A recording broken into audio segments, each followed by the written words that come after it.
सबसे इक्वल। चलिए ठीक है, स्वागत है आप लोगों का मुख्यमंत्री अभ्युदय योजना के इस YouTube चैनल पर और हमारी लाइव क्लास पर। ठीक है, आज हम लोग पढ़ते हैं इकोनॉमिक्स। इकोनॉमिक्स में आज हम लोग जो टॉपिक स्टार्ट करते हैं, इकोनॉमिक्स का एक बिल्कुल बेसिक टॉपिक है और कह सकते हैं हम लोग कि इकोनॉमिक्स के लिए बैकबोन है। क्या है? मनी सिस्टम और बार्टर सिस्टम। ये दोनों क्या है? Money system barter system difference क्या है, दोनों होते क्या है मनी सिस्टम और बार्टर सिस्टम। और फिर इसी से हम लोग आगे जो टॉपिक है, इसके जस्ट बाद जो टॉपिक होगा मॉनेटरी पॉलिसी, आरबीआई की मॉनेटरी पॉलिसी। तो यहीं से हम लोग एक भूमिका उसकी तैयार करेंगे। ठीक है, तो हम लोग यहाँ पर अभी फिलहाल आज का जो हमारा टॉपिक है इकोनॉमिक्स का,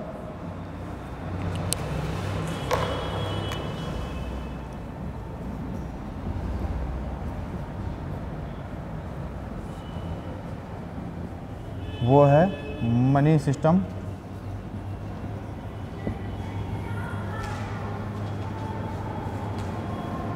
एंड बार्टर सिस्टम।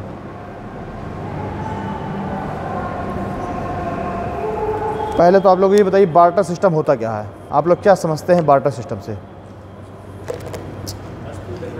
वस्तु विनिमय। क्या होता है वस्तु विनिमय?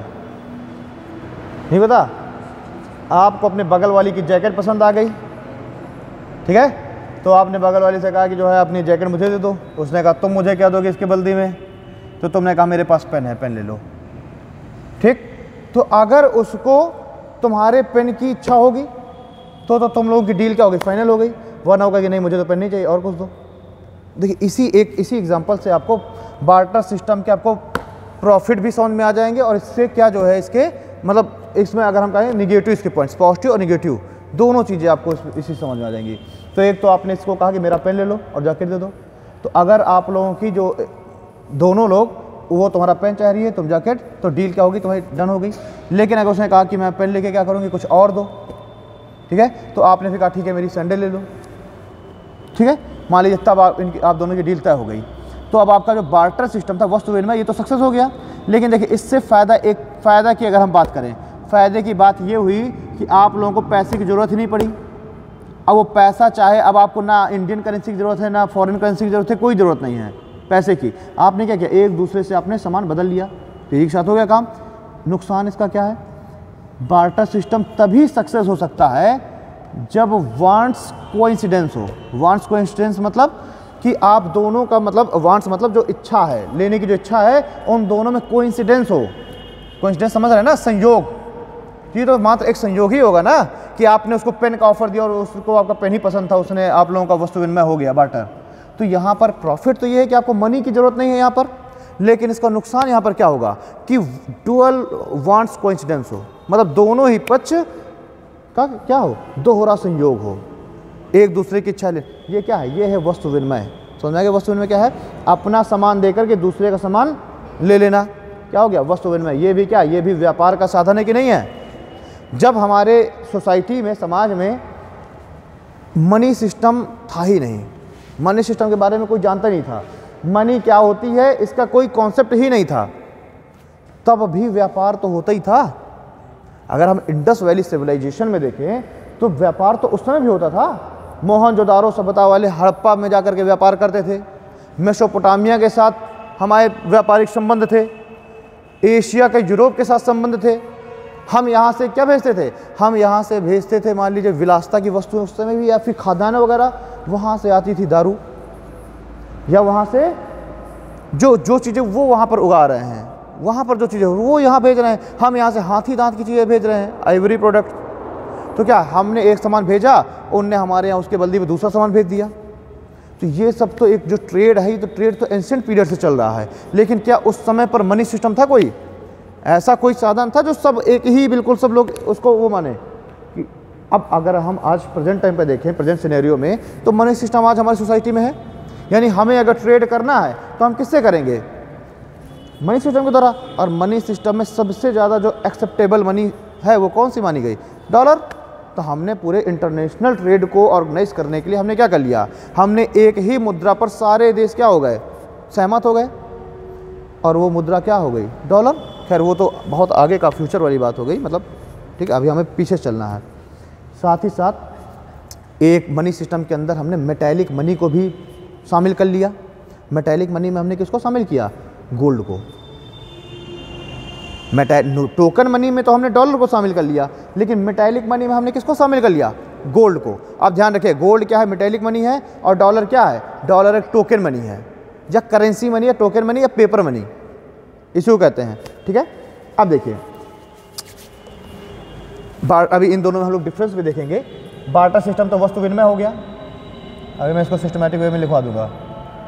अगर हम मनी सिस्टम में देखें तो मनी सिस्टम में भी जब हम मनी का देखेंगे, एवोल्यूशन देखेंगे, इसका विकास देखेंगे। अब ऐसा थोड़ा है कि आज जो हमारे जेब में नोट पड़ी है ये अचानक से आ गई होगी। इसका भी क्या है? इसका भी एक क्रमिक विकास हुआ है। समय के साथ साथ क्या हुआ है? ये जो मनी जिस फॉर्म में हम आज हैं, अरे आज तो हमको डिजिटल करेंसी भी दिख रही है, हमको वर्चुअल करेंसी भी दिख रही है, लेकिन क्या वर्चुअल करेंसी हमेशा से थी? नहीं थी। सबसे पहले जब हमने बार्टर सिस्टम में क्या, वो बार्टर सिस्टम में बहुत सारी समस्याएं उत्पन्न होने लग गई। सबसे बड़ी समस्या क्या थी?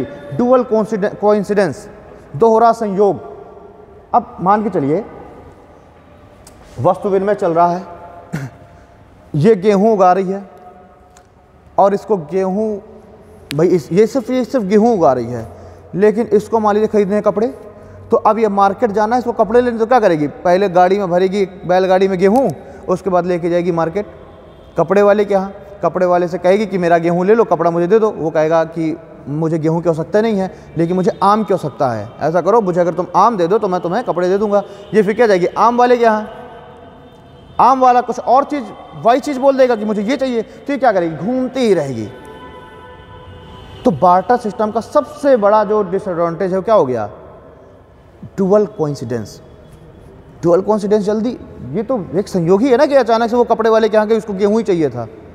ठीक है, तो इसमें जब ये वस्तु विनिमय में बार्टर सिस्टम में जब ये समस्याएं आने लग गई, तब फिर लोगों को आवश्यकता समझ में आई कि एक ऐसा माध्यम हो जिसको सभी लोग एक्सेप्ट करें। ठीक है, तब विकास हुआ किसका? मनी सिस्टम का। और इस मनी सिस्टम में अगर हम सबसे पहले देखें, मान लीजिए जब इसका एवोल्यूशन और जब विकास चालू होता है, तो सबसे पहले मान लीजिए किसी एक प्रोडक्ट को सब लोगों ने मान लिया, एक्सेप्ट कर लिया कि इसी प्रोडक्ट से हम लोग ट्रेड करेंगे। ठीक है, और मान लीजिए कोई एक प्रोडक्ट, सपोज दैट जैसे फिजी आइलैंड के कुछ देश हैं, वहाँ पर क्या है कि जो व्हेल के टीथ हैं, व्हेल के जो दांत हैं, उन व्हेल के टीथ को क्या माना गया? मनी सिस्टम के अंतर्गत मान लिया गया कि हम इससे ट्रेड करेंगे। यानी अगर आपके पास एक जो है दांत है व्हेल का, तो उसकी कीमत 10 किलो गेहूँ, 2 दांत हैं तो 20 किलो गेहूँ। तो अब फिजी आइलैंड के जो लोग हैं वो क्या करेंगे? वो व्हेल के टीथ से ही ट्रेड कर लेंगे। इसे क्या कहते हैं? इसे कहते हैं कोमोडिटी मनी। ठीक है, अब अगला जैसे देखें, इसके बाद एवोल्यूशन के क्रम में आ गई मेटैलिक मनी। अब क्या है? सब लोगों ने मान लिया कि मेटल को हम क्या करेंगे? हम मेटल को हम मानते हैं एक यूनिवर्सल सिस्टम ट्रेड का।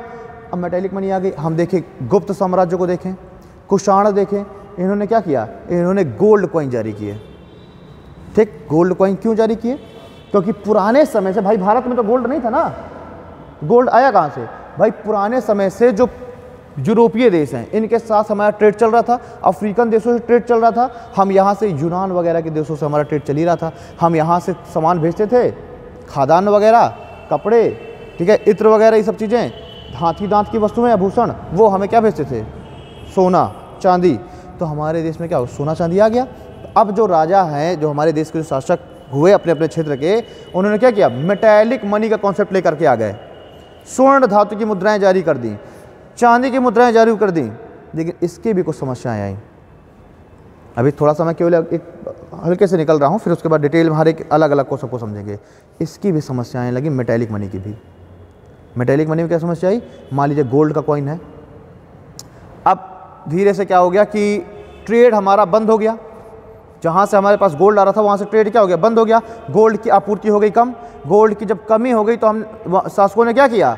गोल्ड का जो कॉइन है उसको चांदी में कन्वर्ट कर दिया। कीमत वही उन्होंने रखी कि एक गोल्ड कॉइन से इतना सामान आएगा और सिल्वर कॉइन से भी इतना आएगा। लेकिन उन्होंने क्या कर दिया? इन्होंने गोल्ड कॉइन को कम करके सिल्वर कॉइन को बना दिया। तो लोग क्या करेंगे? लोग भी गोल्ड कॉइन को रिजर्व कर लेंगे, रख लेंगे, क्योंकि कीमत तो एक ही है ना। ठीक ठीक है। तो यहाँ यहीं पर कहा गया कि बैड कॉइन, जो बैड करेंसी होती है वो गुड करेंसी को रिप्लेस कर देती है। ये कॉन्सेप्ट आया मेटैलिक कॉइन से, ठीक है। तो मेटैलिक कॉइन का सबसे बड़े डिसएडवांटेज क्या हुए कि जो गुड कॉइन है यानी कि सोने के जो सिक्के हैं इसको लोगों ने रिजर्व कर दिया और चांदी के सिक्कों को चलाने लग गए।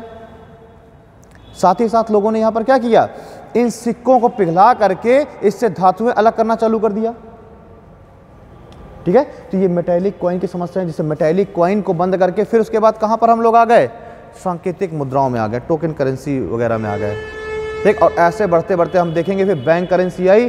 बैंक करेंसी के बाद आजकल हमको क्या दिख रही है, वर्चुअल करेंसी दिख रही है, ठीक। यहीं पर हम लोग समझेंगे फिएट मनी क्या होती है, यहीं हम समझेंगे टोकन मनी क्या होती है, ठीक है। तो ये सब चीज़ें देखते हैं। सबसे पहले हेडिंग डालिए money system and barter system. Topic का नाम है money system and barter system, ठीक है। अब सब हेडिंग डालिए barter system. What is barter system देख लें। बार्टर सिस्टम लिखिए, people use to trade with each other, people use to trade with each other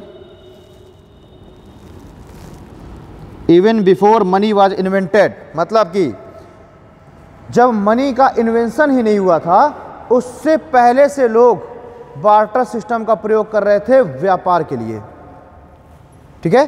तो peoples use to barter system even before money was invented, ठीक। हिंदी में लिख लीजिए, हिंदी में लिख लीजिए, मनी सिस्टम का आविष्कार होने से पहले ही, मनी सिस्टम के पहले से भी लोग व्यापार के लिए वस्तु विनिमय प्रणाली का प्रयोग कर रहे थे, ठीक है। मनी सिस्टम के इन्वेंशन से पहले ही, आविष्कार से पहले ही लोग ट्रेड के लिए वस्तु विनिमय प्रणाली का प्रयोग कर रहे थे। इसके थोड़ा सा लिख लें हम लोग प्रोस, लाभ क्या थे इसके, इस सिस्टम के लाभ। लाभ में सबसे पहला point, simplest form of trade. भाई वस्तु विनिमय की डेफिनेशन समझ में आ गई। मनी सिस्टम के आविष्कार से पहले ही लोग वस्तु विनिमय प्रणाली का प्रयोग कर रहे थे एक दूसरे के साथ व्यापार करने के लिए। लाभ इसका क्या हो गया, पहला simplest form of trade. Simplest form, आपने उससे कह दिया पेन में, यहीं बैठे बैठे तुम दोनों का ट्रेड हो जाएगा, तब ने उसको पेन दिया, उसकी जैकेट ले ली, क्या हो गया, सिंपलेस्ट। अरे बचपन में हम लोग क्या करते थे, यही तो करते थे, वस्तु विनिमय ही तो बचपन में प्रयोग करते थे कि तुम्हारी जो है रबर मुझे अच्छी लग रही है, उसने कहा कि कटर मेरा ले लो, रबर दे दो, है ना। तो ये क्या, सिंपलेस्ट फॉर्म ऑफ ट्रेड। इससे ज़्यादा सिंपलेस्ट फॉर्म हो सकता है क्या कोई, ठीक है। दूसरा पॉइंट लिखिए, no need to foreign exchange. Simplest form of trade पहला हो गया। दूसरा, no need to foreign exchange, और no need to foreign exchange and no need to worry for exchange rate. Exchange rate मतलब कि अब इस वाले जो ट्रेड का फॉर्म है, थोड़ा बहुत आप लोग जैसे अब ये हल्की फुल्की जो लाइन है उसको तो अपने आप हिंदी में कन्वर्ट कर लेंगे ना। No need to foreign currency, no need मतलब कि किसी भी विदेशी हमें मुद्रा की आवश्यकता नहीं है कि हमको डॉलर में ही व्यापार करना है, ना ही हमें एक्सचेंज रेट के लिए टेंशन लेना है। अब मान के चलिए कि अब आपके पास जो जेब में पड़ा हुआ है इंडियन करेंसी, आप जो है दुबई गए, तो क्या इंडियन करेंसी से आप वहाँ पर कोई भी ट्रेड कर सकते हैं? नहीं। आपको क्या करना पड़ेगा, आपको पहली बात तो विदेशी करेंसी चाहिए, पहली समस्या। दूसरी समस्या एक्सचेंज रेट की, क्योंकि दुबई की जो मुद्रा है वो क्या है, वो इंडियन करेंसी से 100 टाइम्स कॉस्टली है। यानी आप अपने बैग में इतना पैसा भर के लेके गए, तब आपको वहाँ पर क्या हुआ, तब आपने वहाँ पर एक्सचेंज किया और आप जेब में पैसे लेके चले आए, ठीक। मतलब क्या है, 100 टाइम्स ज़्यादा। तो ये भी क्या है, ये एक्सचेंज रेट भी तो एक समस्या है। तो ये इसमें वस्तु विनिमय में यही आप लेकर के बढ़िया सोने की चैन पहन करके आप चले गए दुबई, और वहाँ पर आपने चैन बदल के किसी से दूसरी चीज़ ले ली, वस्तु विनिमय हो गया। साथ ही साथ यही जो चैन है, आप चैन लेकर गए, चैन भी क्या है, चैन भी तो एक मेटैलिक मनी है, वो भी तो अपनी जो है एक इंट्रिंसिक वैल्यू रखती है। तो आपने क्या किया, उस चैन को आपने सेल किया, पैसा लिया और उसके बाद आपने ट्रेड कर लिया। खैर इसको हम चैन को देखेंगे सोने वाली को मेटेलिक वाली करेंसी में, लेकिन इसमें अभी इसको सोचिए कि चैन को आपने बेच करके ट्रेड कर लिए तो वो क्या है, वो है वस्तु विनिमय। आपने चैन दे करके दूसरे से घड़ी ले ली, ठीक है। तो ये क्या है, ये आपका आ गया किसमें, वस्तु विनिमय में। तो पहला पॉइंट क्या हो गया, सिंपलेस्ट फॉर्म ऑफ ट्रेड। दूसरा पॉइंट क्या हो गया, no need to exchange foreign currency और do not worry for exchange rate, ठीक है। अब लिखिए इसके थोड़ा सा नुकसान। अच्छा एक इसमें एक चीज़ और, एक इसके फ़ायदे में और, मतलब आपको, अच्छा सपोज दैट अब आप, मैं कह रहा हूँ कि आप जो है एक गाड़ी में भर के गेहूँ लेके गई, है ना। अब इसमें क्या है कि मान लीजिए कि अब वो गाड़ी भर आप गेहूँ लेके गई, आपने उससे क्या किया, दूसरा सामान आपने बदल लिया। पहली बात तो एक तो सिंपलेस्ट फॉर्म था कि आपने तुरंत चेंज कर लिया। दूसरा इसमें जो लाभ हमको दिख रहा है वो ये है कि जो एक समस्या आती है कभी कभी फॉर्जरी की, फेक करेंसी की, तो इस वस्तु विनिमय प्रणाली में क्या है, ये जो फेक करेंसी वाली समस्या है उससे बचाव हो जाएगा, ठीक है। ये भी इसका हम क्या कह सकते हैं, वस्तु विनिमय प्रणाली में एक लाभ कह सकते हैं। मान के चलिए आपने किसी दूसरे से सामान को अदला बदली कर ली, यहाँ पर करेंसी की कोई आवश्यकता ही नहीं पड़ी। अब जब करेंसी की कोई आवश्यकता नहीं पड़ी तो यहाँ पर फेक करेंसी की भी कोई टेंशन नहीं है। तो इसका एक लाभ ये लिख लीजिए कि हाँ, इसमें लिखिए do not worry for fake currency, do not worry about fake currency, do not worry about fake currency, do not worry for fake currency, यानी कि no danger of fake currency. इतना ही टाइम लगता है सोचने, हाँ इंग्लिश में यही टाइम लगता है सोचने। वही तो मैं कह रहा हूँ ना भाई, ज़्यादा अप्रोप्रिएट क्या वर्ड यूज होगा ये सोचना पड़ता है, ठीक है। तो एक तो हो गया no danger for fake currency या do not worry for fake currency.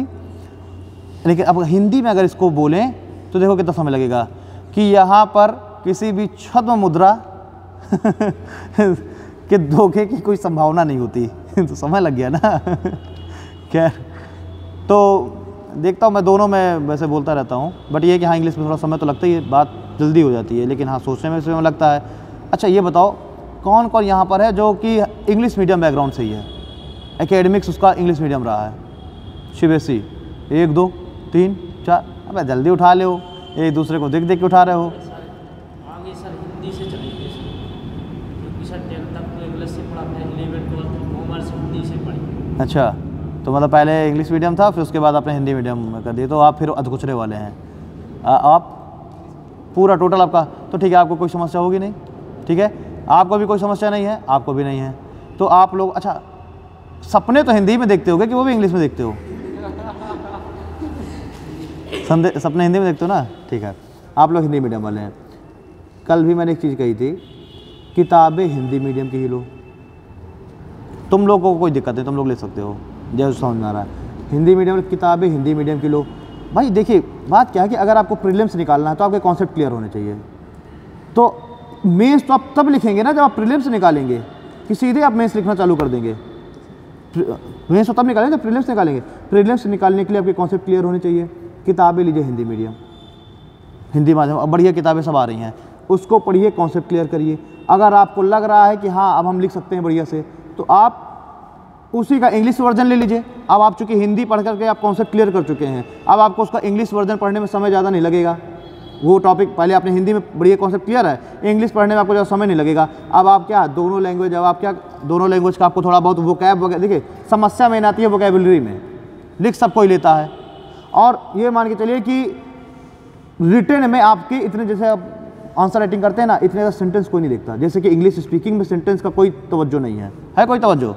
English speaking में आप वाज बोलिए, वर बोलिए, हैज बोलिए, हैड बोलिए, कुछ भी बोलिए इंग्लिश स्पीकिंग में। आप जो है अंग्रेजों की इंग्लिश सुनिए ना, अगर आप बड़े आराम से, आप बिल्कुल शांति से होकर अगर आप उनकी सुनेंगे इंग्लिश, तो अगर आपको सेंटेंस का अच्छा नॉलेज है तो आपका देख ले गलत, तो ये तो गलत बोल रहा है। वाकई कह रहा हूँ, सही कह रहा हूँ नहीं कह रहा। स्पीकिंग में सेंटेंस का कोई तवज्जो नहीं है। इस तरह लिखने में भी सेंटेंस का ग्रामर की बहुत ज़्यादा अहमियत नहीं है। अब ये नहीं कि आप बिल्कुल ही गलत लिखने लग जाएँ, ही को सी लिखने लग जाएँ, लेकिन बहुत ज़्यादा कोई, तो आपके अगर कॉन्सेप्ट क्लियर हैं तो आप मेंस राइटिंग आराम से आप कर लेंगे इंग्लिश में, यकीन मानो मेरा। अगर आपको लग रहा है कि नहीं हिंदी मीडियम से मुझे तैयारी करनी नहीं, मुझे इंग्लिश मीडियम से ही पेपर देना है, अंग्रेजी माध्यम से, तो आप लिखिए इंग्लिश से, कोई दिक्कत नहीं है। लेकिन पढ़िए, मैं यही कहूँगा, पर अगर आप घुस गए इंग्लिश की किताबें लेकर के तो फिर किताब ही नहीं ख़त्म कर पाओगे। ध्यान दिलाना इस बात को। दोनों लैंग्वेज तो यूज नहीं कर सकते, दोनों तो कर नहीं सकते। वहाँ पर दोनों लैंग्वेज इस तरीके से कर सकते हैं कि आप जैसे मान लीजिए कोई टिपिकल वर्ड आपको नहीं यूज आ रहा, मतलब याद नहीं आ रहा वो टिपिकल वर्ड, आप एक आध वर्ड बीच में इंग्लिश में लिख के उसको इन्वर्टेड कॉमा में लगा दीजिए, बीच में 2-4 वर्ड। अब ऐसा नहीं कि आप एक लाइन इंग्लिश लिख रहे हैं, एक लाइन, या फिर आप व्हाट्सएप पर लिखना चालू कर दिए, तो ऐसा नहीं, आप लिखिए, बीच में आप एक आध 2-4 वर्ड आप लिख सकते हैं। थोड़ा बहुत छूट होती है हर जगह, क्योंकि ये यूपीएससी है, ये आपके इंग्लिश और हिंदी को नहीं देख रहे हैं, वो देख रहे हैं आपके नॉलेज को, इसलिए बहुत ज़्यादा अंतर नहीं पड़ता कि आप सोचें कि नहीं मुझे अब बिल्कुल हिंदी लिख रहा हूँ तो मैं साहित्यिक हिंदी लिखूँ। भाई बहुत सारे हिंदी के वर्ड्स हैं जो नहीं याद आते, तो वहाँ पर आप इंग्लिश लिख सकते हैं। हाँ, इंग्लिश को आप ऐसा कर दीजिए, मान लीजिए कि आप जैसे अब आपको नॉलेज का हिंदी नहीं याद आ रहा, तो आप नॉलेज को ज़्यादा से ज़्यादा आप क्या कर सकते हैं, देवनागरी लिपि में लिख दीजिए। नॉलेज लिख रहे हैं, इंग्लिश से ना लिखेंगे, वो थोड़ा अलग दिखेगा, आप नॉलेज को ऐसे लिख दीजिए, कोई दिक्कत नहीं है। ये थोड़ा बहुत चल जाती है, थोड़ा बहुत छूटें होती हैं मेंस राइटिंग में, ठीक है। तो ये हो गए, हमने प्रॉफिट देख लिए बार्टर सिस्टम के। अब देखिए लॉस, बार्टर सिस्टम के कुछ लॉस। पहला loss, dual coincidence. Dual coincidence, dual coincidence of wants.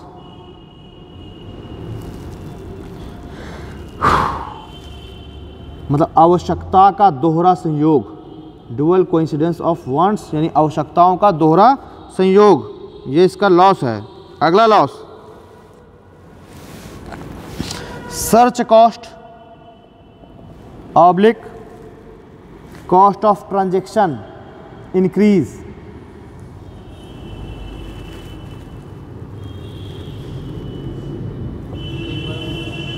Search cost and transaction cost increase. Search cost and transaction cost increase. अब देखिए ये कैसे लॉस है, सर्च कॉस्ट और ट्रांजैक्शन कॉस्ट का बढ़ना। तुम गेहूं लेके गई कपड़े खरीदने, अब तुम उस गेहूं को भर के ले गई, तो मान लीजिए किराए में तुमने वो गाड़ी ले रखी है, तो तुम्हारा किराया बढ़ गया। उसके बाद तुम उस बैलों को लेकर के गई गाँव, मैं पुराने समय की बात कर रहा हूँ, अब तो ट्रैक्टर में लेके जाओगी, तो बैलों को भी तुमने फीड कराया, तो तुम्हारा क्या हो गया, तुम्हारा कॉस्ट बढ़ गया कि नहीं बढ़ गया, कॉस्ट भी तो बढ़ा। तो यही क्या है, सर्च। अब तुम कपड़े देखने गई, कपड़े नहीं तुम्हें पसंद आए, दूसरी जगह तुम गाड़ी को ढंगा करके लेके गई, या फिर उसने कह दिया मुझे आम चाहिए, तो अब आम वाले के यहाँ तुम ले गई, तो तुम्हारी सर्च कॉस्ट बढ़ रही है, साथ ही साथ तुम्हारी ट्रांजैक्शन कॉस्ट बढ़ रही है उसमें। तो ये भी क्या है, ये भी इसका एक डिसएडवांटेज है, लॉस हो गया। ठीक है, अगला पॉइंट लिखिए, search cost and transaction cost increase. अगला लिखिए, loss of perishable goods.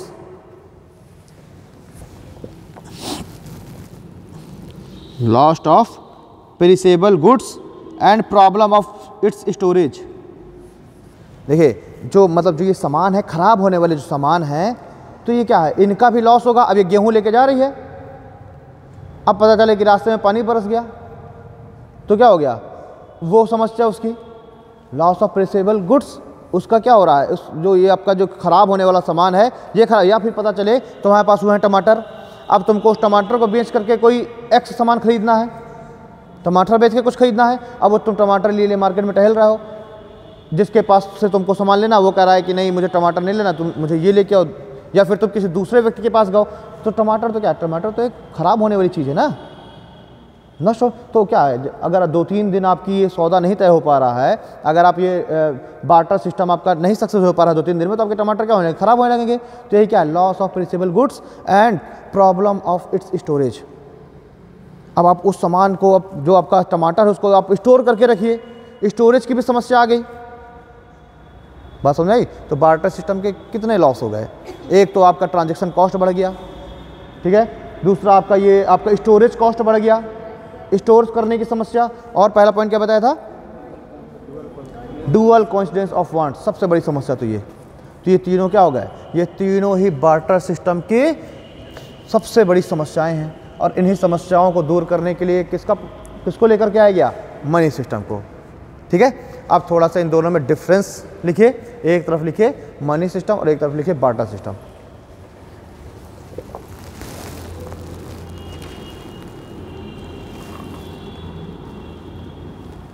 Money system और बार्टर सिस्टम। मनी सिस्टम में लिखिए no need to dual coincidence of wants, दोहरी संयोगिता की कोई आवश्यकता नहीं है। दोहरी संयोगिता की कोई आवश्यकता नहीं। और बार्टर सिस्टम में लिखना है आवश्यकता की दोहरी संयोग आवश्यक है।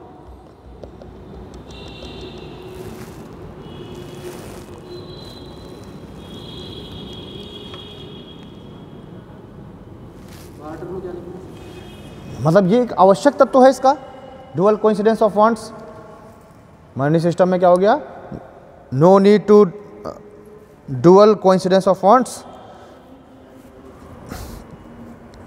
मनी सिस्टम में हो गया कि दोहरी संयोगिता की कोई आवश्यकता नहीं है। बार्टर सिस्टम में हो गया यह वस्तु विनिमय का एक आवश्यक तत्व है। ठीक, अगला पॉइंट, मनी सिस्टम में स्पेशलाइजेशन इनकरेज होता है। ठीक है, in money system encourage specialisation, in money system encourage specialisation. ठीक है, और उधर क्या है, उधर जो है स्पेशलाइजेशन इंक्रीज नहीं हो पाता।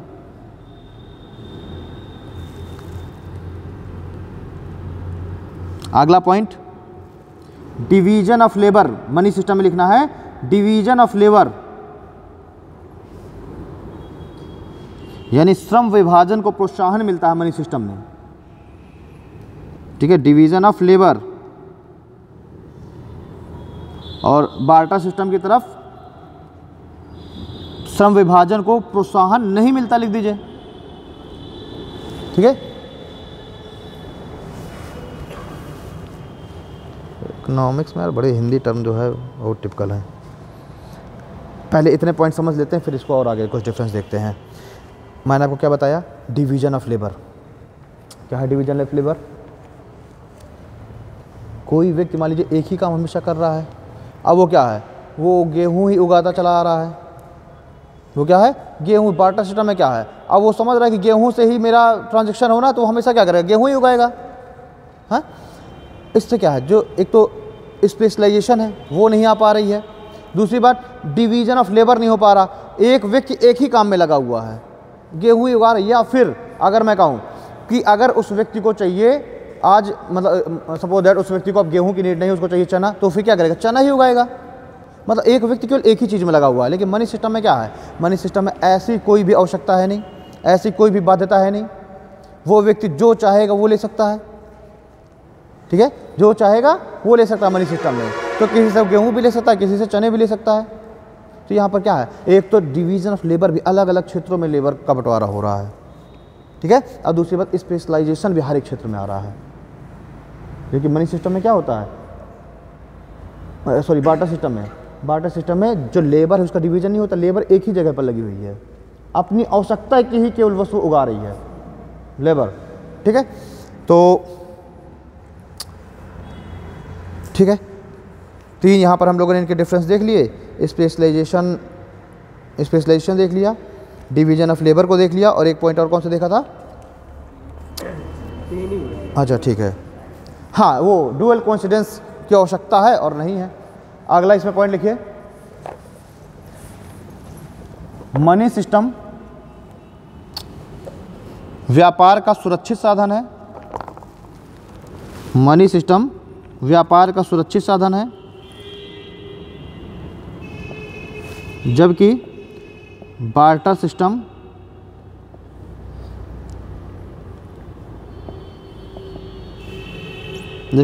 सिस्टम कभी कभी असुरक्षित भी हो जाता है, जबकि बार्टर सिस्टम कभी कभी असुरक्षित भी हो जाता है।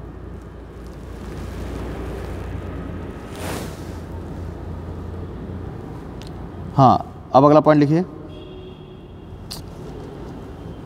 बार्टर सिस्टम की तरफ पहले लिखिए। Trade of money system is fully safe. हाँ trade of money system is fully safe और इसमें नॉट सेफ। हाँ, मतलब वो थोड़ा सा अनसेफ कभी कभी होता है। अब अगला पॉइंट लिखिए, पहले बार्टर सिस्टम की तरफ लिखिए। Problem of fungibility, problem of fungibility. Money system में फंजिबिलिटी की कोई समस्या ही नहीं है। फंजिबिलिटी बता रहा हूँ ना क्या होती है फंजिबिलिटी। बार्टर सिस्टम में क्या है, प्रॉब्लम ऑफ फंजिबिलिटी होती है बार्टर सिस्टम में, जबकि मनी सिस्टम में फंजिबिलिटी की कोई प्रॉब्लम नहीं है। ठीक है, there is no problem in fungibility. अच्छा, फंजिबिलिटी क्या है आप देखिए, समझिए। मान के चलिए, समझिएगा फंजिबिलिटी क्या है।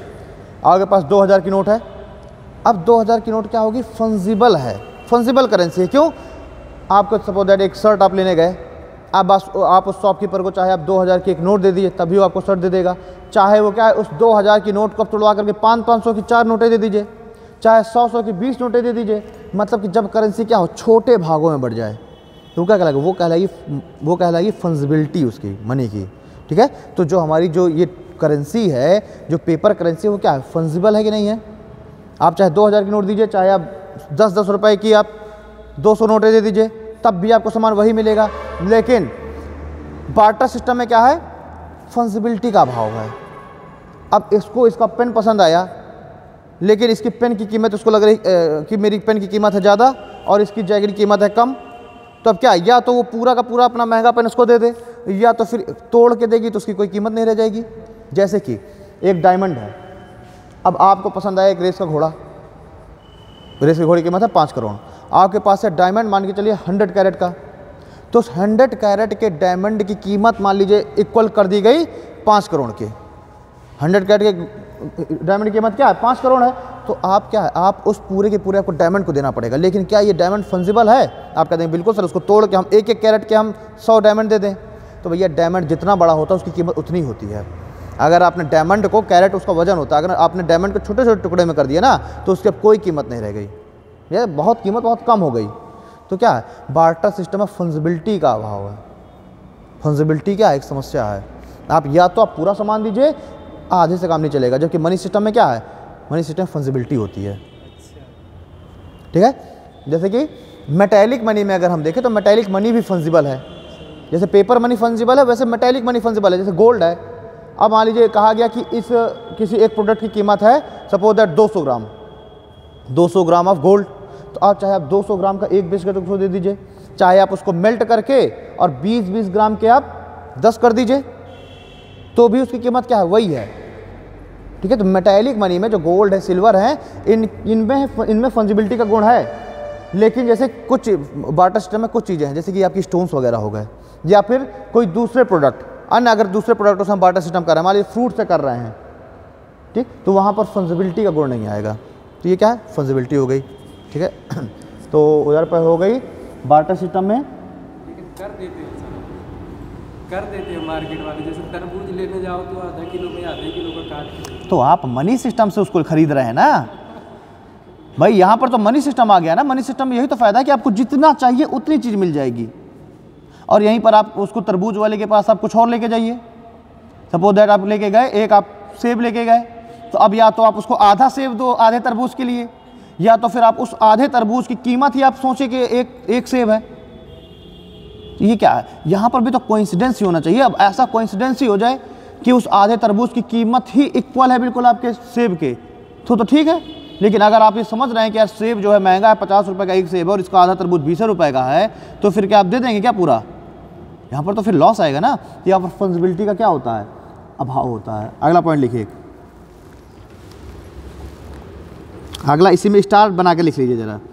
Gold bars are fungible, gold are fungible. इसमें ये ना सुना केवल पैसा ही फंजिबल होता है, गोल्ड भी फंजिबल होता है। और अगला इसी में अगला पॉइंट स्टार बना के लिखना है, ठीक है। गोल्ड बार आर फंजिबल, और इसी में स्टार बना के दूसरा पॉइंट लिख लीजिए, share bonds and debenture, share bonds and debenture are not fungible, share bonds and debenture are not fungible.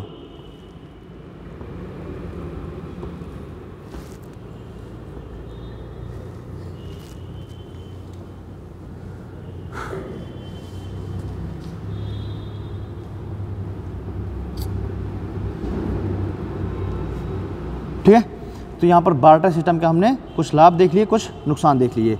Money system और बार्टर सिस्टम में कुछ हमने डिफरेंस देख लिए।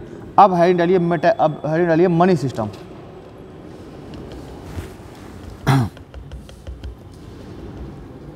मनी सिस्टम, मनी सिस्टम में सबसे पहले हम लोग देख लेंगे मनी सिस्टम डालिए, उसके बाद सीधे हेडिंग डालिए evolution of money system, evolution of money system, यानी कि जो मनी सिस्टम है इसका एक क्रमिक विकास, evolution of money system.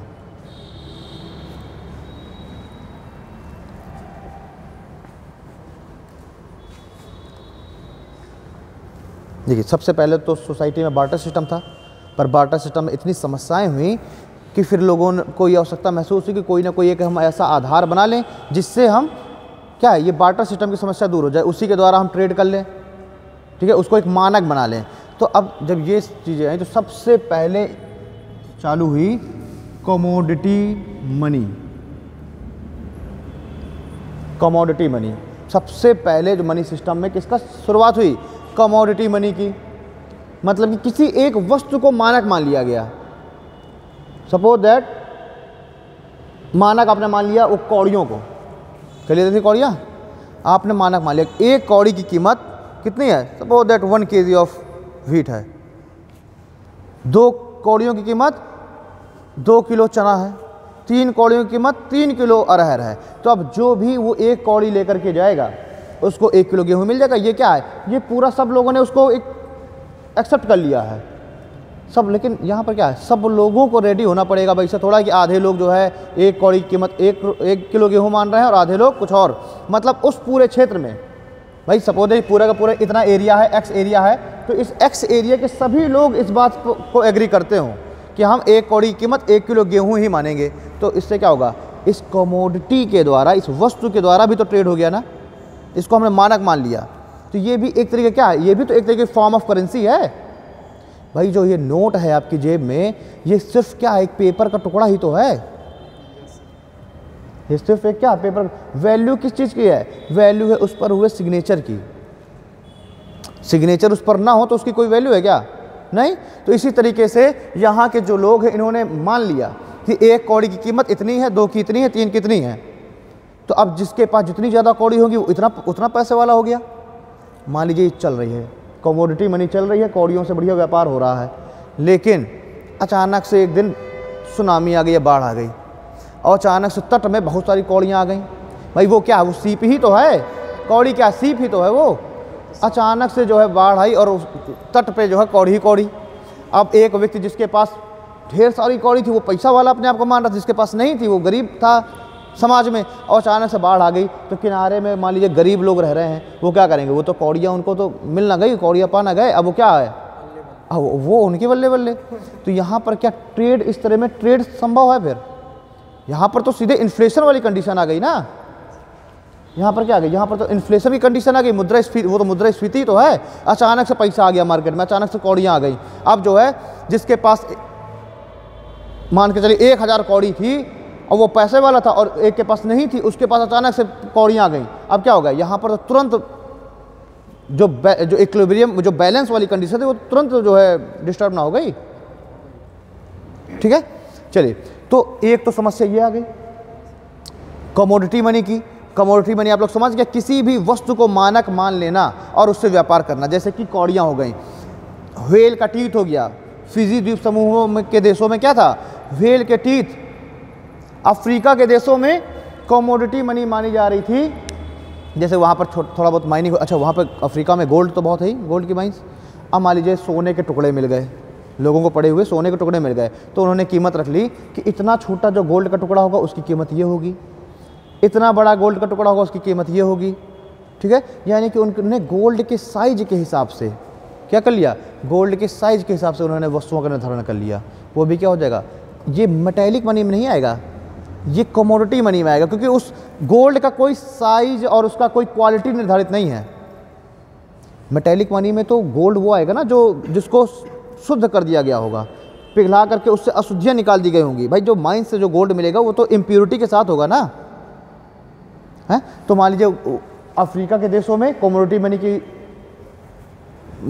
Money के रूप में क्या चल रहा था, गोल्ड के वो टुकड़े छोटे छोटे, ठीक है। कहीं कहीं पर वो जो आपके एक कौड़ियाँ तो हो गई, कहीं कहीं पर सीप भी चल रहा था, वो जो सेल जैसा होता नहीं है, बाउल जैसी वो सेल होती हैं, अरे गोल गोल सी हुआ करती हैं यार, सीपी जिसे बोलते हैं शायद, सीप, वो भी चलती थी। शंख जो छोटे छोटे से समुद्र, मतलब जितने भी तटीय एरिया थे उनमें कमोडिटी मनी के रूप में यही सभी चीज़ें चल रही थी।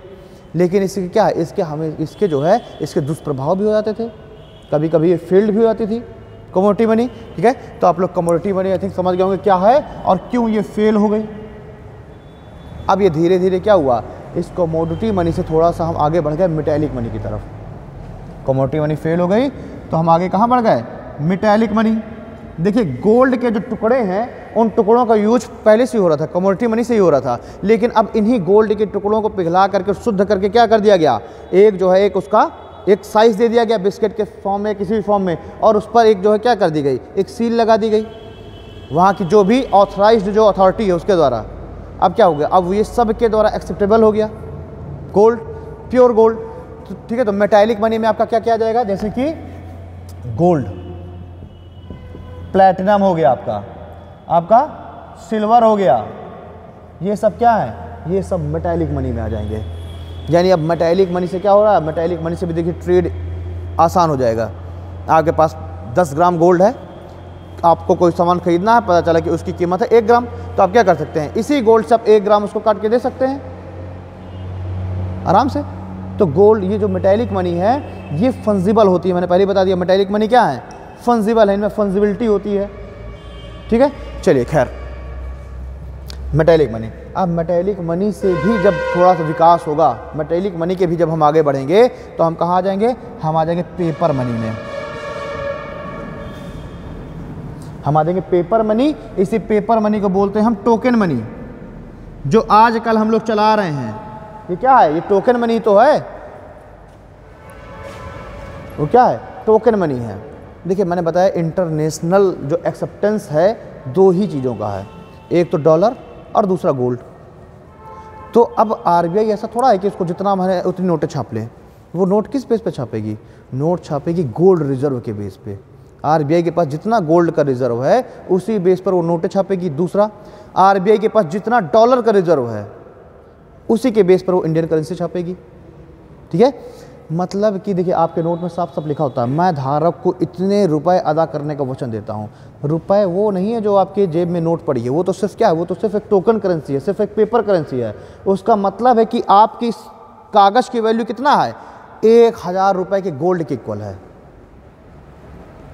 उस कागज़ की वैल्यू क्या है, 1000 रुपये के गोल्ड के, यानी कि आपके जेब में अगर 1000 पड़ा, इसका मतलब क्या है कि आरबीआई के पास आपके इतने 1000 के बराबर का गोल्ड आरबीआई के पास रखा है। उससे ऊपर नहीं सर, वो छाप सकते, उसके ऊपर जितना आपका डॉलर रिजर्व बढ़ेगा और गोल्ड का रिजर्व बढ़ेगा उसी के बेस पे केवल करेंसी छापी जा सकती है बस, ठीक है। तो क्या है, टोकन करेंसी या पेपर करेंसी, ठीक है। अब गोल्ड आप हर जगह लेके नहीं टहल सकते ना, कि आपको यहाँ व्यापार करना आप गोल्ड से, तो उसकी जगह पर क्या कर दिया गया कि एक नोट, एक टोकन करेंसी बना दी गई। अब कहा गया कि इस नोट को जो भी फाइनली, मान लीजिए मैंने आपको नोट दिया, आपने इसको दिया, इसने उसको दिया, ये उस नोट को लेकर कहाँ गया, आरबीआई के पास गया। एक सिंपल केस मानते हैं। तो अब क्या है, जो भी अंतिम रूप से उस नोट को आरबीआई के पास लेके जाएगा, आरबीआई उसी की मानेगी कि इसी के 1000, मतलब अगर उसको गोल्ड देना है तो आरबीआई क्या करेगी, उसको ही 1000 की कीमत का गोल्ड दे देगी। तो हम सभी जानते हैं कि उस 1000 की वैल्यू कितनी है, आरबीआई के पास रखा हुआ 1000 का गोल्ड, तो वो नोट मैं भी तुमसे ले लूँगा, क्योंकि फाइनली अंतिम रूप से जो भी आरबीआई के पास जाएगा, आरबीआई उसी का 1000 का गोल्ड मानेगी ना। ये तो क्या, ये तो एक बियरर चेक के जैसा है ना, ये टोकन करेंसी, जो भी अंतिम रूप से लेके आरबीआई के पास जाएगा, आरबीआई उसी की मानेगी। उसमें ये ना देखा जाएगा कि आप किससे लेके आए हैं, जो भी लेकर के पहुंचेगा, जैसे बियरर चेक, जो भी लेके जाएगा उसी को पेमेंट भुगतान कर दिया जाएगा। ये मतलब नहीं है कि वो जो रास्ते से मिल गया कहाँ मिल गया, ये भी क्या एक बियरर चेक के जैसे है। जो भी लेकर के गया आरबीआई उसी का मानेगी कि इसी का भैया गोल्ड है मेरे पास 1000 रुपये का, तो इसलिए क्या करेंगे, उसको सब कोई एक्सेप्ट कर लेगा। क्यों? क्योंकि मैंने क्या बताया कि एक ऑथराइज्ड अथॉरिटी के द्वारा उसको क्या किया गया है, लीगल किया गया है। और यहाँ पर ऑथराइज्ड अथॉरिटी क्या है, आरबीआई, क्योंकि आरबीआई के गवर्नर ने तुमको वचन दे रखा है कि अगर तुम ये नोट लेके आओगे तो उसका रिस्पॉन्सिबल मैं हूँ, मैं तुमको उतने नोट के बराबर के गोल्ड का भुगतान करूँगा। बस समझ में आई क्या है ये नोट? ठीक है, तो नोट किस में आ जाएगी, पेपर मनी या टोकन मनी। ठीक है, अगला पॉइंट इसके बाद आ जाएंगे। अगला पॉइंट हो गया बैंक मनी। अभी हम लोग इसके एक एक अभी इनके मैं फ़ायदे नुकसान, क्यों ये बाहर हुआ चलन से, सब अभी पहले मैं सिर्फ बता रहा हूँ कि मनी सिस्टम में कितनी मनी है। ठीक है, अभी हम लोग जब मैं लिखवाऊंगा तो सबका भी एक एक करके अभी हम लोग बात करेंगे, क्यों ये चलन से बाहर हुई, क्यों ये चलन से बाहर हुई, क्या समस्याएं आ रही थी। इसी में हम लोग कॉइन के मिंट की भी बात करेंगे कि कॉइन मिंट, जो मिंट एक्ट है वो कब आया। ठीक है, कॉइन्स को मिंट कौन करता है, सरकार करती है कि आरबीआई करती है, कहाँ कहाँ होती हैं, तो ये सारी बातें हम लोग इसी में करेंगे। ठीक है, चलिए अगला क्या है, बैंक मनी। इसी बैंक मनी को हम क्या कहते हैं, डिजिटल मनी। यही बैंक मनी क्या होगी, डिजिटल मनी, यानी आपके अकाउंट में जो पैसा पड़ा हुआ है वो क्या है, वो डिजिटल मनी है।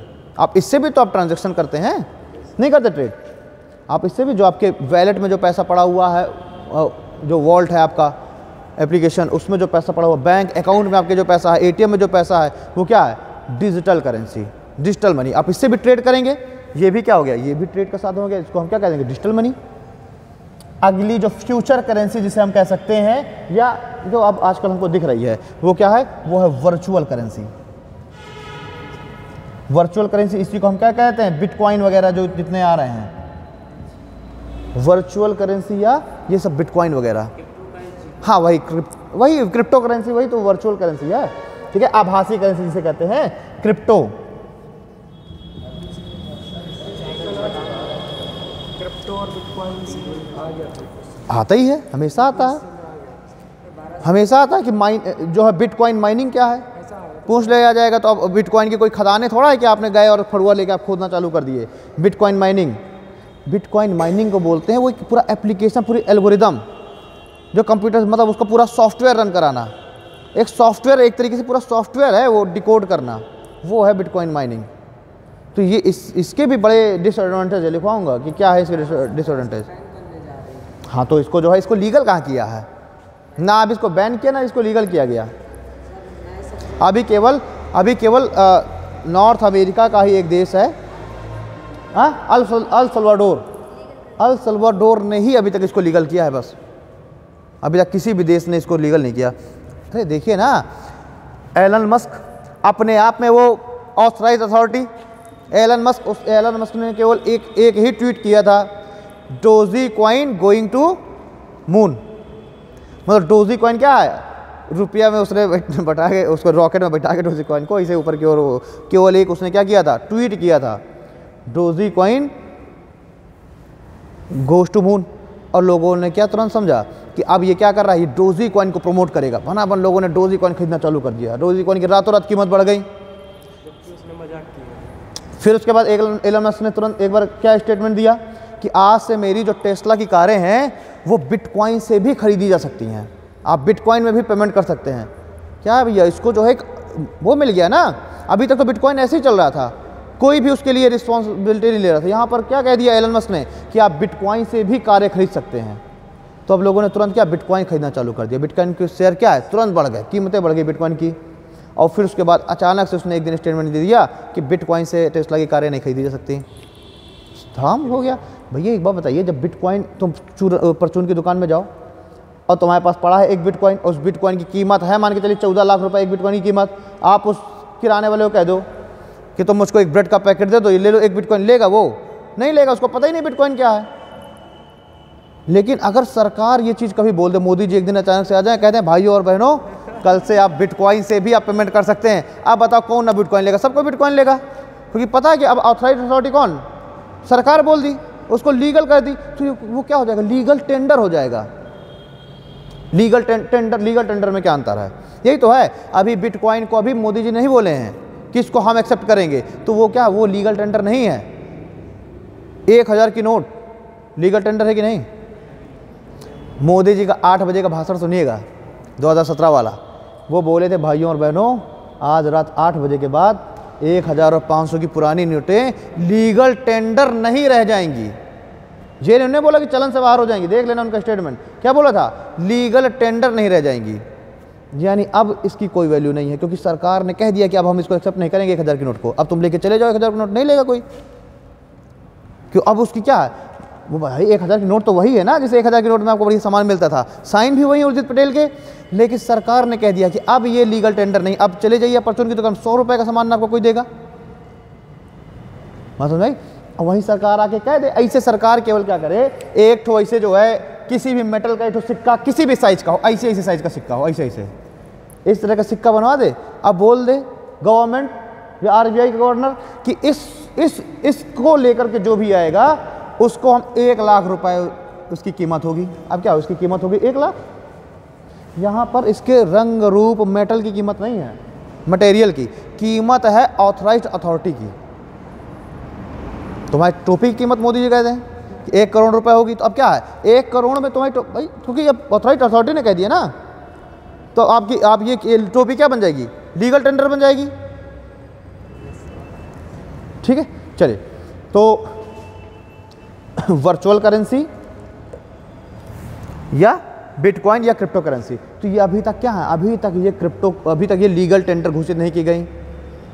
ठीक है, खैर चाइना अपना खुद का कह रहा है कि हम डिजिटल करेंसी ये बनाएंगे, वर्चुअल करेंसी। चाइना कह रहा है हम खुद की बनाएंगे, वो बिटकॉइन को नहीं लीगल करने जा रही, वो अपनी खुद की वर्चुअल करेंसी कह रही कि हम बनाएंगे।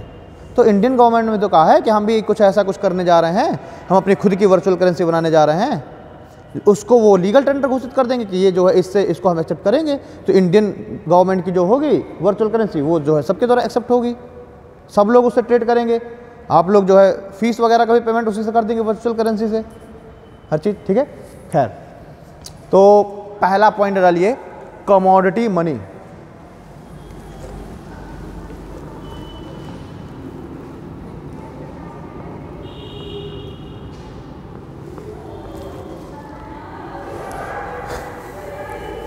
एक मिनट को कमोडिटी मनी अभी ना लिखो जरा, थोड़ा सा हम पहले मनी के कुछ और फंक्शन वगैरह देख लेते हैं। ठीक है, मनी के मुख्य रूप से 3 फंक्शन हम लोग देखते हैं। ये थोड़ा सा मनी को हम लोग अब कल देखेंगे, ये पहले फंक्शन आज देख लो। जो मनी है इसके कुछ हम लोग क्या देखते हैं, फंक्शंस देखते हैं। तो सबसे पहले प्राइमरी फंक्शन में कुछ चीज़ें इसकी प्राइमरी फंक्शन में हैं। जो हमारा मनी है इसके क्या फंक्शन है, क्या इसकी उपयोगिताएँ हैं। तो जो मनी सिस्टम है, इस मनी सिस्टम को हम लोग 3 फंक्शंस में बांटते हैं। उनमें से सबसे पहला है प्राइमरी फंक्शन। ऊपर हैंड डालिए, functions of money system, functions of money system, और उसमें पहला पॉइंट है प्राइमरी फंक्शन। पहला पॉइंट है प्राइमरी फंक्शन। इस प्राइमरी फंक्शन के अंतर्गत पहला पॉइंट डालिए measure of value. Measure of value यानी मूल्य का मापक, मूल्य का मापक प्राइमरी फंक्शन इसका है। अब मूल्य का मापक कैसे है, मनी जो है मूल्य का मापक कैसे है, measure of value. Suppose that आपको मुझे फीस देनी है, ठीक है, और मेरी फीस है 600, सपोज दैट या 1000। अब आप क्या करेंगे, आपने मेरी जो सेवा है उसका आपने एक मूल्य निर्धारित कर दिया ना, मैंने अपनी सेवा का क्या कर दिया, मूल्य निर्धारित कर दिया, मेजर ऑफ वैल्यू। यानी पैसा क्या है, करेंसी क्या है, करेंसी मूल्य का मापक है। ठीक है, तो अगर मेरी फीस 1000 है तो आप क्या करेंगे, 1000 रुपये की अब आप या तो आप डिजिटल करेंसी से पेमेंट कर दीजिए या तो फिर आप पेपर करेंसी से भुगतान कर दीजिए 1000 रुपये का। ठीक है, तो मनी सिस्टम क्या, अब यही तुम कहे दो कि सर मेरे पास 1000 तो नहीं, लेकिन आप 1 कुंतल गेहूं ले लीजिए, तो हम उसको नहीं लेंगे, क्योंकि वो मनी सिस्टम के अंदर वो कमोडिटी मनी तो हमने बंद कर दी ना। और हम ले भी सकते हैं, लेकिन कब लेंगे, जब डुअल कोइंसिडेंस ऑफ वांट्स हो जाए, जब हमको भी आवश्यकता हो कि हमें 1 कुंतल हमें गेहूँ चाहिए और आप हमें ऑफर कर दे तो हम ले लेंगे, लेकिन हम उसके लिए बाध्य नहीं हैं, हम उसके लिए बाध्य नहीं हैं। पर अगर आप पेपर करेंसी में हमको पेमेंट कर रहे हैं 1000 रुपये का, तो मैं कह दूँ कि नहीं नहीं ये नोट तो 1000 मैं नहीं लूँगा, ये नोट तो जो है मैं सपोज दैट वो चल रही हो लीगल टेंडर, तब की बात है, मैं कह दूँ नहीं ये वाली नोट मैं नहीं लूँगा, इसको मैं नहीं मानता, तो क्या ऐसा मैं कर सकता हूँ? नहीं, क्योंकि वो लीगल टेंडर है। वो क्या है? वो लीगल टेंडर है। मैं कह दूँ नहीं ये 1000 की नोट को मैं मानता ही नहीं हूँ, ये तो चल ही नहीं रही है। 2017 के पहले की अगर मैं कंडीशन बता रहा हूँ, ये ना कहना कि सर आप वाकई में अब नहीं चल रही है, 2017 के पहले, तो वो मैं लेने के लिए क्या हूँ? बाध्य हूँ। आप फोर्सफुली देंगे कि नहीं कैसे, मैं दूसरी नोट मेरे पास है ही नहीं 1000 की, यही लेनी पड़ेगी। ठीक है, तो यहाँ पर क्या है कि मेजर ऑफ वैल्यू, जैसे कि आपने कोई लैंड ली, सपोज दैट कोई एक इंडस्ट्रियलिस्ट है, उसने क्या किया? लैंड किराए पे लिया या लैंड खरीदी। अब उस लैंड की उसने क्या किया? उस लैंड की उसने कीमत डिसाइडेड है, तो पैसे से उस लैंड का भुगतान करना, वो भी क्या हो जाएगा? Measure of value.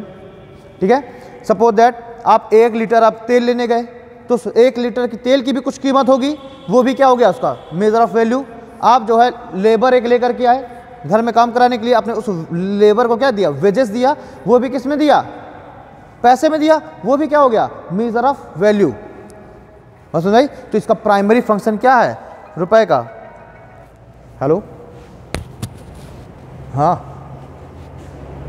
आना ही अभी नहीं, आधा घंटा लगभग हो जाएगा। ठीक है, मैं निकलता हूँ, फ़ोन करता हूँ। ठीक, तो सबसे प्राइमरी फंक्शन मनी का क्या है? Measure of value. और दूसरा फंक्शन क्या है कि मनी जो है डिविजिबल भी होती है और फंजिबल भी होती है। मनी क्या होती है? डिविजिबल भी होती है, उसको हम डिवाइड भी कर सकते हैं, छोटे छोटे 1000 की नोट है, 100 की 10 नोटों में डिवाइड कर दीजिए। फंजिबल भी होती है, वही सेम चीज़ है, डिविजिबल फंजिबल। तो इसको पहले लिख लीजिए, मेजर ऑफ वैल्यू को, मेजर ऑफ वैल्यू को लिख लीजिए।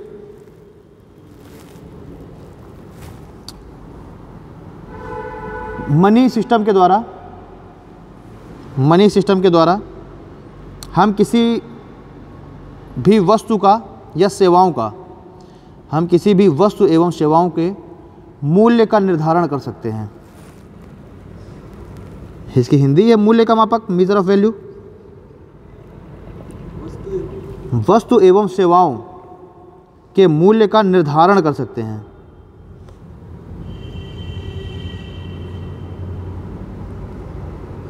ठीक है, और मनी के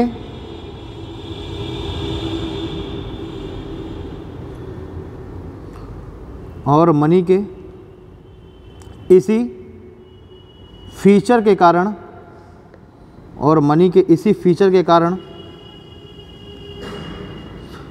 मनी को डिविजिबल एवं फंजिबल भी कहा गया है। और मनी के इसी फीचर के कारण मनी को डिविजिबल एवं फंजिबल भी कहा गया है। भाई एक ही चीज़ तो है, आप 2000 की 1 नोट दे दो, चाहे 500 की 4 नोट दे दो। ठीक है, आप लेबर को जो है आपको 500 रुपये देना है उसका वेजेस, चाहे आप 100 की 5 नोटों में उसका वेजेस दे दो, चाहे 500 की 1 नोट में वेजेस दे दो, तो क्या हो गई? ये डिविजिबल भी हो गई, फंजिबल भी हो गई। और मनी सिस्टम के द्वारा हमने क्या कर दिया? सेवाओं का और वस्तुओं की हमने कीमत निर्धारित कर दी, तो ये क्या हो गया? मेजर ऑफ वैल्यू हो गया। अगला पॉइंट अब इसमें डालिए, मीडियम ऑफ एक्सचेंज। अगला point medium of exchange, medium of exchange and transaction. Medium of exchange and transaction, Hindi में विनिमय का माध्यम। Medium of exchange and transaction यानी कि विनिमय का माध्यम। ठीक है, इसमें कुछ पॉइंट पहले लिखे हुए, चलिए पहला पॉइंट लिखिए, money is hard to counterfeit, यानी कि इसकी नकल बनाना मुश्किल है। पहला इस फंक्शन में जो पहला इसका पॉइंट है, भाई मैंने क्या बताया कि ये क्या है? Medium of exchange and medium of transaction है। तो इसके अंदर इसका फीचर क्या है? पहला फीचर क्या है कि मनी की नकल बनाना मुश्किल है। काउंटरफेट, नकल बनाना क्या है? मुश्किल है। भाई एक नोट है, अब वो नोट क्या है, उस नोट अब इतना इजी थोड़ा है। सपोज दैट जो है अब 1000 की या 2000 की नोट है, वो क्या है, उसको काउंटरफेट करना भी तो मुश्किल है, ये भी तो एक बड़ी समस्या है। ठीक, तो ये भी इसका क्या फंक्शन है, और इसीलिए क्या है, इसको सबसे ज़्यादा मैं कहूँ एक्सेप्टेबल मीडियम माना गया एक्सचेंज का।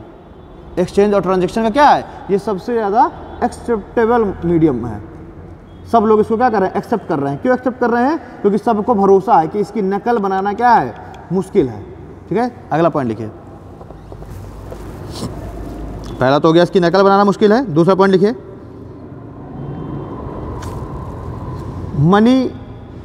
मनी का ट्रांसपोर्टेशन इजी होता है। ट्रांसपोर्टेशन इजी ट्रांसपोर्टेशन इजी, उसी में कॉमा करके लिख लीजिए, ड्यूरेबल, मोस्ट ड्यूरेबल, पोर्टेबल एक स्थान से दूसरे जगह ले जाना आसान है, एंड मोस्ट एक्सेप्टेबल। ये सारे इसके फीचर हैं मनी सिस्टम के, most acceptable, most durable, most portable, counterfeit.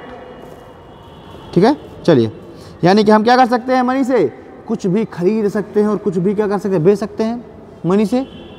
वही चीज़ तो है कि अब ये जो है ट्रांजैक्शन का अच्छा मीडियम, अब ये गेहूं लेकर के गाड़ी में जा रही हैं तो बहुत सारी समस्याएं इनके साथ। वही है क्या करें, तो उस गेहूं को बेच करके उस पैसे को अपने साथ लेके जाएं, इजी है, ज़्यादा कन्वीनियंस होगा, ड्यूरेबल होगा, पोर्टेबल होगा, और सब लोगों के द्वारा एक्सेप्टेबल भी है। अब ये कपड़े खरीदने गई तो ये नहीं कह सकता कि नहीं ये वाली नोट वापस लेकर के जाओ, सिक्के लेके आओ, उसको मानना पड़ेगा। ठीक है, तो सबके द्वारा एक्सेप्टेबल है। ठीक है, चलिए, अब जैसे लैंड है, अब मान के चलो कि तुम चले गए सिंगापुर चले गए, अब तुम्हें वहाँ पर कुछ सामान खरीदना है, कोई सामान खरीदना, ज्वेलरी खरीद। अब तो आप कह रहे हैं कि वो बांदा में मेरी 4 बीघे ज़मीन है, तो वो 4 बीघे ज़मीन मुझसे ले लो, यहाँ पर गोल्ड मुझे दे दो, तो देगा नहीं देगा। अब वही आप क्या करेंगे, उस ज़मीन को आप बेच करके पैसा लेकर के जाएँ, तो क्या हो गया, ट्रांजैक्शन ईजी हो गया। आप लेके जाएंगे वहाँ पर, क्या वहाँ पर भी एक्सेप्टेबल है, पोर्टेबल तो हो ही गया। ठीक है, तो ये इसके प्राइमरी फंक्शन हो गए 2। ठीक है, तो मनी के क्या है, ये 2 है मनी के primary function, measure of value और ट्रांजैक्शन का, मतलब ट्रांजैक्शन जो इजी होना, इसका ट्रांसपोर्टेशन ट्रांजैक्शन का इजी हो जाना, ये इसके मेन फीचर्स हो गए, 2 मेन प्राइमरी फीचर्स। कल हम लोग बात करेंगे इसके सेकेंडरी फीचर्स की बात करेंगे, फिर कुछ जो है इसके मिसलेनियस फीचर्स हैं वो हम लोग बात करेंगे मतलब द नेक्स्ट क्लास। ठीक है, तो हम लोग बात करें, इसको ख़त्म कर लेंगे और फिर हम लोग ये सारे मनी सिस्टम के, ये मुश्किल से 2 क्लासों का है ये, उसके बाद फिर हम सीधे मॉनेटरी पॉलिसी में एंटर कर जाएंगे, वहाँ CRR, SLR, bank rate, repo rate, ये सब वगैरह चीज़ें पढ़ लेंगे। ठीक है, हाँ।